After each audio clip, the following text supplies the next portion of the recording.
There is nobody ever more important to any national team in our country's history than Christine Sinclair has been to hers. And it's hard to imagine anyone ever will. Doesn't matter if you're aged 8 or 88. The most identifiable image to Canadian women's soccer is number 12. The figure who transformed the program and made it mainstream from coast to coast. The electrifying and dominant and hold-your-breath marvel that became the planet's most prolific goal scorer. But maybe what made Sinclair it is not just what she did with her boots. To fully realize the captain's DNA when suiting up in a maple leaf, you have to remember the defiance in which she went about it.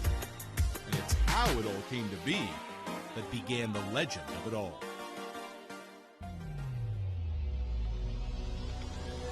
Historic Old Trafford, London 2012 Olympic semifinal, Canada-USA.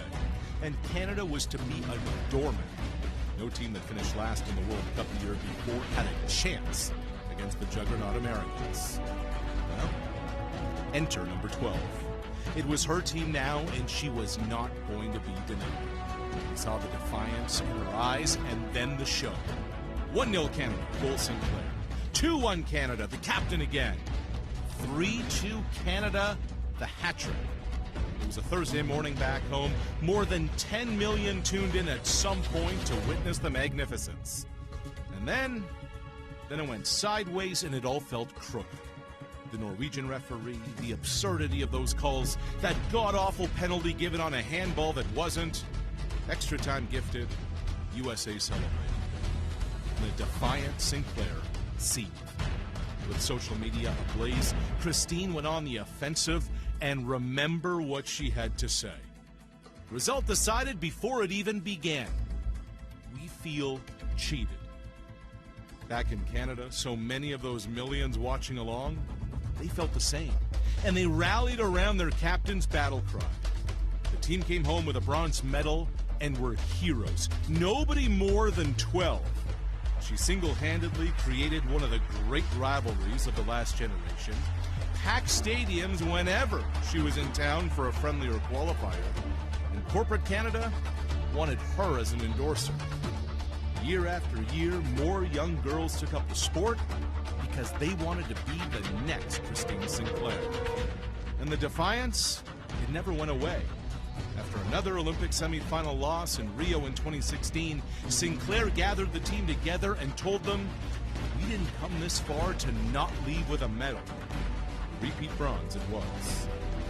Nobody has scored more than her 190 international goals playing for her country. Not Wombat, not Messi, not Ronaldo, not Martin. Nobody.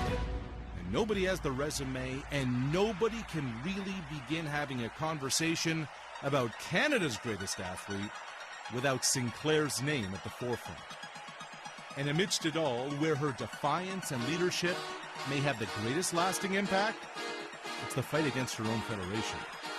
Spring of 2023, there was Sinclair front and center in a battle for equity and resources and funding for the same national team that she grew to grand heights, all the while pleading for a competent development structure to keep the next generation of Canadian women's soccer a global contender. In so many ways, Sinclair did that on her own as the face of the franchise for the past 2 decades. Think back to London 2012 and that performance for the ages.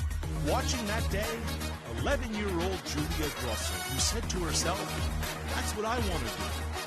And then 2 Olympics later, it was Grosso scoring the winning penalty for Canada to capture the gold medal in Tokyo. She stood atop the podium with Christine Sinclair, the captain, the greatest figure, player, and influence that this national team has ever had.